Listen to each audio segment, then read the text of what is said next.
Eli Cross moved silently through the gleaming halls of Lyratech Tower, the rhythm of his mop swaying like a metronome on a forgotten song. The building never truly slept. Faint blue lights hummed from the walls, and distant drones floated through corridors, whispering mechanical greetings as they passed. To everyone here, Eli was invisible, a quiet janitor, another shadow that kept the glass spotless and the floors immaculate. But beneath the worn uniform and calloused hands lived a man who once played for concert halls instead of cleaning them.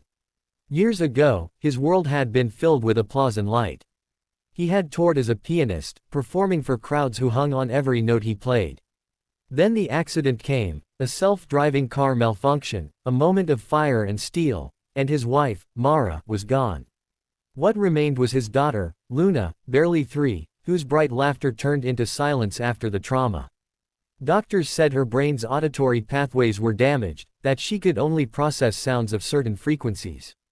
The irony was cruel, a musician's daughter, unable to hear the world's full song. Eli sold his piano to pay for her treatments.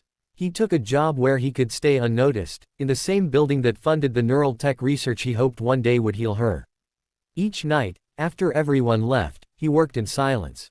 Sometimes he would hum softly, snippets of melodies that belonged to another life. The cleaning drones often paused nearby, their sensors flickering as if curious about the sound.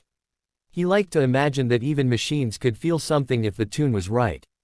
On the 91st floor, where the executives worked, stood an old holographic grand piano.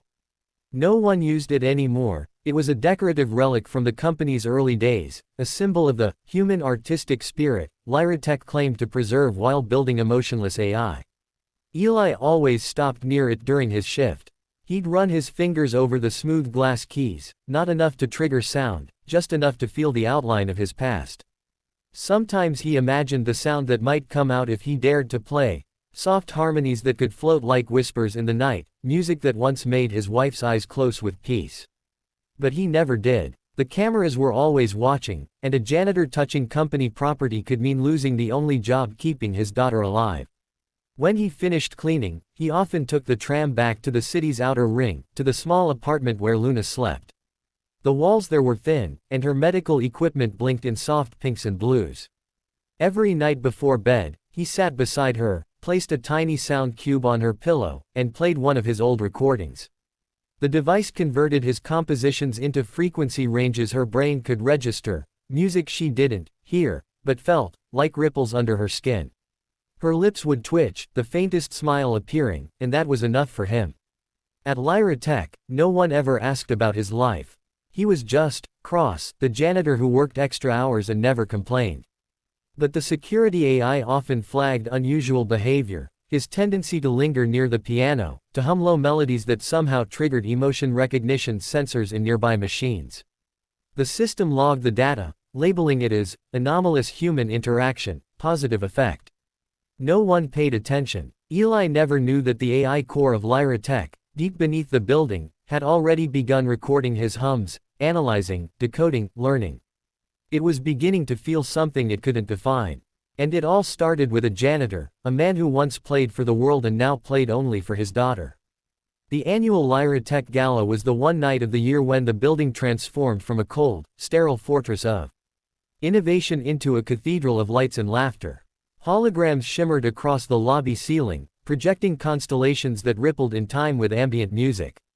Executives, engineers, and investors in sleek metallic suits mingled, their conversations a mix of polite flattery and veiled competition. The CEO, Clara Vale, stood near the central fountain, poised and distant, her expression as polished as the crystal glass she held. Eli worked the night shift, as usual, pushing his cleaning cart along the far corridor, staying out of sight. He'd been told to maintain a minimal presence during the event. That meant keeping the floors spotless but invisible. Still, curiosity tugged at him. He had never seen the building so alive, so full of human sound. Laughter echoed through the atrium, blending with the distant hum of the old holographic piano, activated for the first time in years. The executives had gathered around it, joking and drinking. The piano projected shimmering blue keys, waiting for someone to play. One young man, a software director barely 30, sat down and pressed a few awkward notes, earning laughter from the others. "Guess I'm not programmed for music," he said, making the group roar louder. Another suggested they let the janitor try. Eli froze when he heard the words. "The janitor," someone said, "he's always hanging around the piano. Maybe he thinks he's an artist." The crowd turned, spotting him in his uniform, mop in hand, halfway down the corridor. Heat rose in his face. He wanted to disappear, but the laughter and attention pulled him closer, unwillingly. "Hey, cross, right," the director called. "Come on, let's hear you play something." Eli hesitated. His first instinct was to decline politely, to say he had work to do. But the way they were smirking made something twist in his chest.